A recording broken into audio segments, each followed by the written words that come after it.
Hi viewers, welcome to our channel. వ్యవసాయ శాఖ మరొక భారీ నోటిఫికేషన్ అయితే రిలీజ్ చేసింది. ఇక్కడ శాలరీ వచ్చేసి 30,000, మీకు ఎటువంటి ఎగ్జామ్ ఉండదు అండ్ ఫీజు కూడా ఉండదు అని. అండ్ ఇప్పుడు దానికోసం చూద్దాం. ఐసీఏఆర్ సిఆర్ఆర్ఐ ఆఫీస్ అసిస్టెంట్ రిక్రూట్మెంట్లో 2025కి గాను నోటిఫికేషన్ అయితే రిలీజ్ చేసింది. మీరు గ్రాడ్యుయేట్ అయ్యుండి 2025లో గవర్నమెంట్ జాబ్ కోసం చూస్తున్నట్లయితే ఇది ఒక బెస్ట్ ఆపర్చునిటీ అని మీకు చెప్పుకోవచ్చు. ICAR central rice research institute వారు రాష్ట్రీయ కృషి వికాస్ యోజన కింద ఇన్నోవేషన్ అండ్ అగ్రి ఎంటర్ప్రీనర్షిప్ ప్రోగ్రామ్స్లో ఆఫీస్ అసిస్టెంట్ పోస్టులకైతే నోటిఫికేషన్ రిలీజ్ చేశారు. అండ్ దీనికోసం కామర్స్, బిజినెస్ అడ్మినిస్ట్రేషన్ లేదా ఇతర సంబంధిత రంగాల్లో గ్రాడ్యుయేషన్ పూర్తి చేసిన వాళ్ళు ఎవరైనా కూడా దీనికోసం అయితే అప్లై చేసుకోవచ్చు. అండ్ ఈ ఆర్టికల్లో ఐసీఏఆర్ సిఆర్ఆర్ఐ ఆఫీస్ అసిస్టెంట్ రిక్రూట్మెంట్కి సంబంధించిన అన్ని వివరాలు, మీకున్న క్వాలిఫికేషన్ ఏంటి, ఎలా దీనికోసం అప్లై చేసుకోవాలనేది ఈ వీడియోలో మనం పూర్తిగా చూసేద్దాం. ఇక్కడ ఒక వేకెన్సీ ఉంది. ఇది ఒక ప్రాజెక్ట్. ఇది పర్మనెంట్ జాబ్ అయితే కాదు. ఇక్కడ ఫస్ట్ మెన్షన్ చేసుకుని మీరు గుర్తు పెట్టుకోవాల్సింది, ఇది పర్మనెంట్ జాబ్ కాదు, బట్ మంత్లీ ఫిక్స్డ్ శాలరీ అయితే ఉంటుంది. అండ్ మీకు ఈ జాబ్ చేసినట్లయితే మీకు ఒక మంచి ఎక్స్పీరియన్స్ కూడా ఉంటుంది.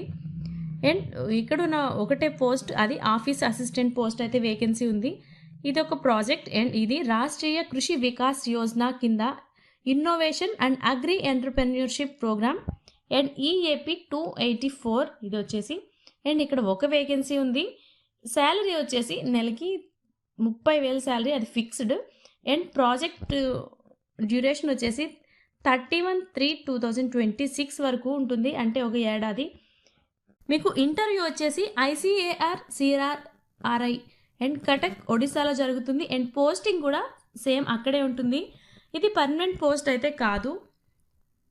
అండ్ మీరు దీనికోసం అప్లై చేసుకోవడానికి మీకు ఉండవలసిన క్వాలిఫికేషన్ ఏంటి అంటే, మీరు ఏదైనా దాంట్లో ఒక గ్రాడ్యుయేషన్, బీకామ్ ఆర్ బీబీఏకి ఎక్కువ ఇంపార్టెన్స్ ఇస్తారు, బట్ ఒక గ్రాడ్యుయేషన్ అయితే కంపల్సరీ ఉండాలి. అండ్ మీకు అకౌంట్స్లో కొంచెం నాలెడ్జ్ అయితే ఉండాలి, అండ్ ఎంఎస్ ఆఫీస్తో సహా.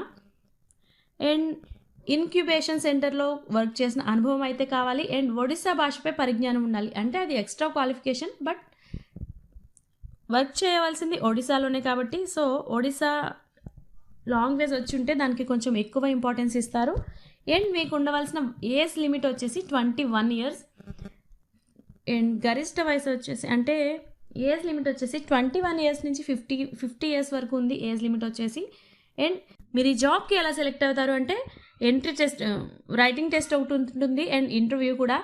అండ్ ఇక్కడ May 2 and 2025 ఐసీఏఆర్ సిఆర్ఆర్ఐ కటక్లో నిర్వహించే వాకిన్ ఇంటర్వ్యూకి అయితే మీరు వెళ్ళాలి.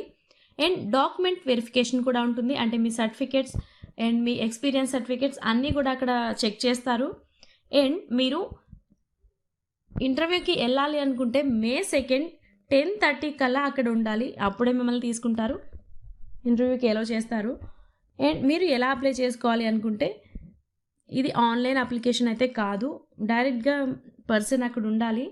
అండ్ బయోడేటా ఫామ్, ఆధారిత వెబ్సైట్ నుంచి బయోడేటా ఫామ్ తీసుకుని డౌన్లోడ్ చేసుకుని దాన్ని ఫిల్ చేసుకోవాలి. అండ్ మీకు అక్కడ కావాల్సిన అవసరమైన డాక్యుమెంట్స్ ఏంటి అంటే, రీసెంట్గా తీసుకున్న ఒక passport size photo and 10th certificate and graduation certificate, 10th నుండి గ్రాడ్యుయేషన్ వరకు ఉన్న certificates original and xerox copies కూడా తీసుకెళ్ళాలి. And me work experience certificate కూడా తీసుకుని వెళ్ళాలి. అండ్ మీరు ప్రజెంట్ ఏదైనా ఒక ఆఫీస్లో వర్క్ చేసుకున్నట్లయితే అక్కడ నో అబ్జెక్షన్ సర్టిఫికేట్ కూడా అక్కడ సబ్మిట్ చేయవలసి ఉంటుంది. ఇంటర్వ్యూ డేట్స్ వచ్చేసి May 2, 2025 మార్నింగ్ 10:30 కల్లా అక్కడ ఉండాలి. మీరు వెళ్ళాల్సిన place ICAR CRRI Cuttack Odisha.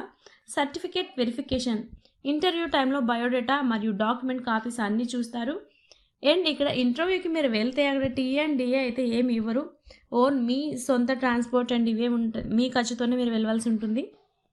మీరు అక్కడ జాబ్లో జాయిన్ అయిన తర్వాత మీకు ఎటువంటి వర్క్స్ ఉంటాయి అంటే, క్లరికల్ సపోర్ట్, అంటే డైలీ ఆఫీస్లో ఏ వర్క్స్ ఉన్నా మీరు అందులో హెల్పింగ్ అయితే ఉంటుంది. అండ్ షెడ్యూలింగ్ అండ్ కోఆర్డినేషన్, అంటే ఎటువంటి మీటింగ్స్ జరిగినా, ఎటువంటి వర్క్స్ ఉన్నా దాంట్లో మీరంతా ఇన్వాల్వ్ అయి చేయవలసి ఉంటుంది. And office maintenances, office records and files అన్ని మీరే చూసుకోవాల్సి ఉంటుంది. అండ్ డేటా ఎంట్రీ, కంప్యూటర్లో మొత్తం డేటా అంతా ఎంటర్ చేయవలసి ఉంటుంది. అండ్ ఎక్స్ట్రా వచ్చేసి ప్రిన్సిపల్ ఇన్వెస్టిగేటర్ పిఐ అప్పగించిన ఏదైనా వర్క్ ఉన్నా సరే మీరు చేయవలసి ఉంటుంది. అండ్ ఇంటర్వ్యూ డేట్ వచ్చేసి May 2 అండ్ 2025. ఇక్కడ పీడిఎఫ్లో డేట్ అయితే రాంగ్గా పడింది, ఇయర్ వచ్చేసి రాంగ్ పడింది, అది 2025 అనమాట. ఈ జాబ్కి సంబంధించిన లింక్ అయితే మనకి కింద డిస్క్రిప్షన్లో ఉంటుంది, ఒకసారి చెక్ చేసేయండి. ఏజ్ రిలాక్సేషన్ ఉంది అండ్ SC ST OBC వాళ్ళకి. అండ్ ఇది ఇండియన్ గవర్నమెంట్ ఎలా ఉంటుందో దాని ప్రకారం అయితే సడలింపు ఉంటుంది. అన్నీ పూర్తిగా చదివిన తర్వాత అప్లై చేసుకోవడానికి ట్రై చేయండి. అండ్ ఇలాంటి మంచి జాబ్ అప్డేట్స్ కోసం మన ఛానల్ని సబ్స్క్రైబ్ చేసుకోండి. Thanks for watching.